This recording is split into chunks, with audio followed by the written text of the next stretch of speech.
All right, everybody, welcome to this month's episode of Cook Wild. I'm with my boy Foodie Mike C, and he is making something that I have wanted for a long time. A venison French dip sandwich. This is going to be perfect for game day. So Super Bowl's coming up here in just a couple weeks. This is going to be perfect to throw in the pot to impress your crowd and feed a whole bunch of people for really, really cheap. So stay tuned in right here, and Foodie Mike C is going to tell you exactly how to make it.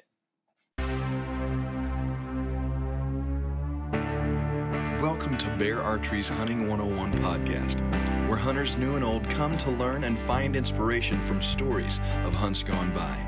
Everyone is welcome to enjoy the outdoor way of life, and there is no better time to start than right now. So let's head into the great outdoors with your host, Dylan Ray.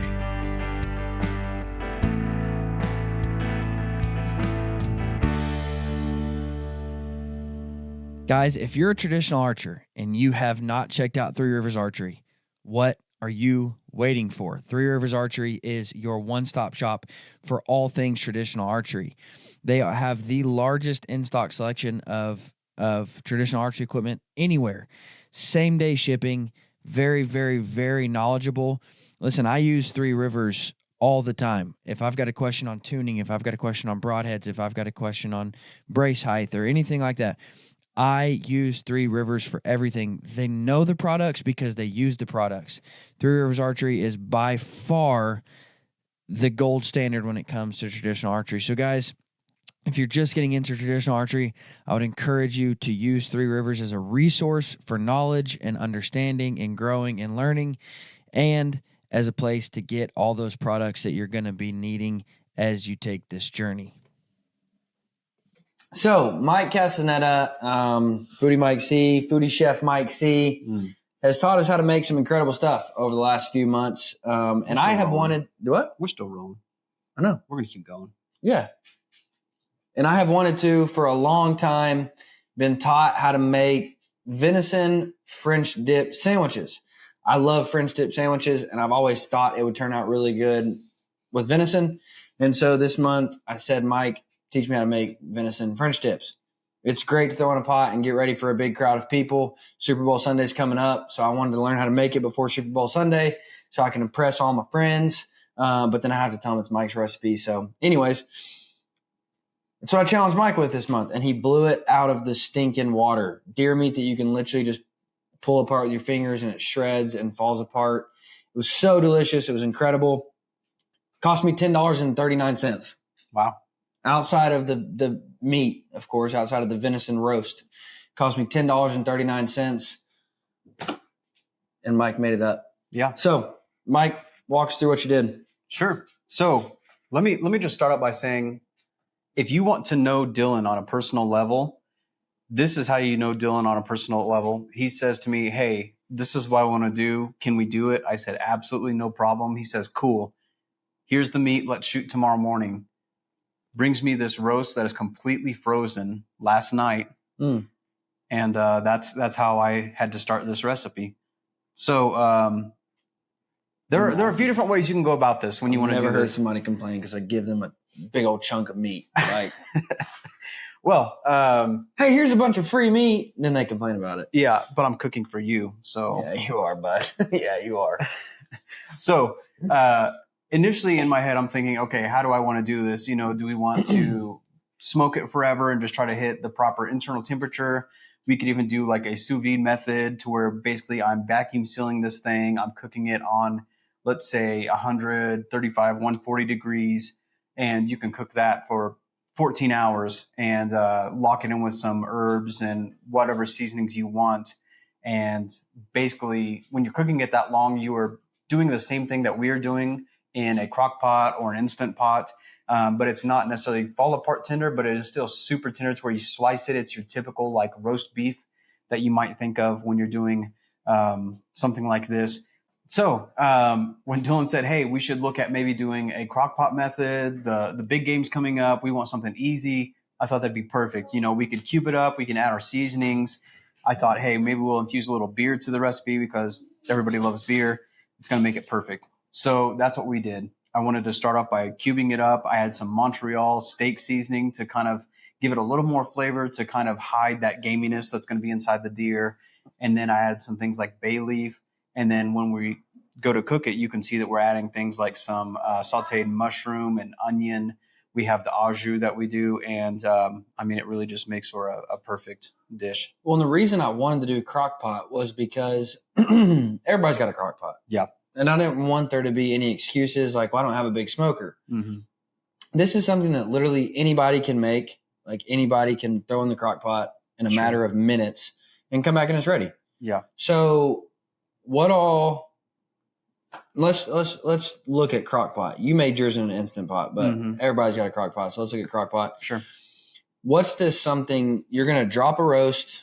So you just take a venison roast that you got from your processor. Most of you have them sitting in your freezer because you never use them. Yeah. Take your roast, drop it in the crock pot. Do you put any kind of liquid in with it to keep it moist or? Yeah. So what I would say too, and kind of even going back to the whole smoker thing, if you do have a smoker and you want to implement like your Camp Chef into this and add some more flavor, even when you're cubing it up ahead of time, you could season it, throw it on your smoker for a little bit, get a little smoke flavor to it. That way, when you add it to your crock pot, Instant Pot, whatever you're going to do, then you do that and it's just going to have that much more flavor to it, get that grill flavor to it as well. But one thing I think that is kind of imperative when you're doing something like game is to add some sort of fat to it. So I would say, if you add a little oil, something like that to this. So like essentially when I started, I kind of seared off the meat with, just some oil first. And then when you throw it in, that's going to kind of make sure it's not super dry, because if you've overcooked any kind of game before, it's pretty bad. Well, and what's funny is that's what your wife came in and tried the meat. She was like, why? She literally said, why does everybody talk bad about deer meat? Because everybody overcooks their deer meat. Yep. Like that. The reason that people talk bad about it is because it's overcooked. It's way over seasoned. People think they got to season it like crazy. It's way over seasoned. It's way overcooked. And they just, they think they have to do it some crazy way to make it taste good. Yeah. And I think that's the key, is just understanding what it is and doing it right. We're not necessarily trying to just hide the flavor of what it is, but we're trying to do things that are accenting what it is and just kind of complement, I guess. So, like I said, when you're adding like some charred, mushroom and onion and things like that, the au jus, I did some bay leaf in there. We'll have the whole recipe for you guys so you can see what exactly we did do. But, I did add a little even chicken stock, which kind of sounds weird when you're dealing with something that's more along the beef spectrum. But just kind of going with the things that I'm using in there, I felt like it's kind of on the lighter side than just the strict, beef aspect to it. So we're going to go about it that way. So you'll see that, like I said, I add a little bit of beer to it as well, because not only are you getting just that kind of brightness of the beer, like you're having the hops that are going to kind of go with the earthiness of the game as well. So, you're playing into, it's not like, hey, we're men, we're just pouring beer into it as well. You got to consider, the ingredients that are in the beer, in the, the venison that we're using anyway. Yeah. So time and temp, what do they need? Say it's a crock pot, they set it on low for 6 hours, 8 hours. Yeah. So that's what I would do. It depends. If you're looking to do this the night before, go ahead and get everything chopped up. If you've got a chunk of frozen meat. Yeah. If you got a chunk of frozen meat, we'll handle that first. But I suggest you thaw it first, have it good and ready. I would cube it up first. You can do it whole if you want, but if you cube it, it's going to cook faster anyway. But if you want to sear it in a pan with a little bit of oil first, throw all that into your crock pot, and that's going to give you the fat that you need. If you want to do it on low the night before, you can let it run all night. If you want to do it like maybe the morning of, you can go ahead and do it on high for maybe 4 or 5 hours, something like that. And I think that's really all you're looking for there. So how did you, and really, you see a lot of guys when they make this type of sandwich, they put the gravy powder in with the roast. How come you didn't do something like that? How come you made it, separate from that? So there are a few different things there. I wanted to make sure, first off, with it being the Instant Pot that I use, like I want to have a nice pressure control. And I feel like if it was more of a gravy, I may not get that pressure control that I need. So by all means, if you want to kind of do it in the crock pot, you probably could, but you have to keep in mind that what you're trying to do is make this juice that you're basically braising the meat in. And if it's super thick, it may not braise down the way that you want it to. So that's why I opted to do it afterwards. So you could try to do it and maybe make it more like a thick stewed meat, I guess, you know. But you did add some of the broth from the meat Exactly. to the gravy. So it was kind of the same deal in the end anyway. Yeah, in the end, it works out that way. But you'll see what I do is I take some cold water and I mix it, you know, not as much cold water probably as I would normally use, but enough just because, you know, if you use hot water with, you know, anything that has like a starch in it, it's just going to clump up. Yeah. So cold water with your au jus. And then as I get that into the pan, after it's all mixed up, I will take some of the stock and then add the stock that I used into the pan. And that's how we make like our venison, you know, infused au jus. So realistically, how much prep time went into this? Like, because I wasn't here for the first part. Not much at all. I mean, enough to, you know, saute up a little bit of meat, season it, and then throw it into a pot.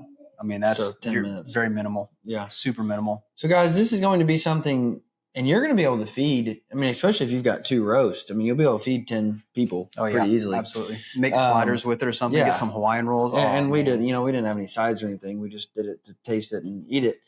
I mean, I ate 2.5 sandwiches, so I'm full. But yeah, he ate mine. I went to get mine and it was gone. Yeah, he didn't get to try any. So with 1 roast, you're gonna be able to feed, you know, 7, 8, 9 people. With 2 roasts, you'll be able to feed 10 people. An army, yeah. 12 people, and most people have a few roasts sitting around. So, and as soon as I ate this, I told Mike I will be having more roasts made out of deer because this is. I mean, it's a great meal prep option. It's a great feed a crowd option. It's a great game day option. It's a great cold weather, like comfort food. Yeah. Like it's just a super good recipe. Throw it over some mashed potatoes or something. Oh my gosh. Some carrots. And, oof. That literally cost me $10.38 to make and took just a few minutes to get ready and throw in the pot. So guys, give this a shot. Give it a try. I promise you it's going to impress people. My son loved it. His wife, who's never had wild game, loved it. We all loved it. So give this recipe a shot. Give it a try. You will not be disappointed. Guys, thank you so much for tuning in. Y'all have a fantastic week.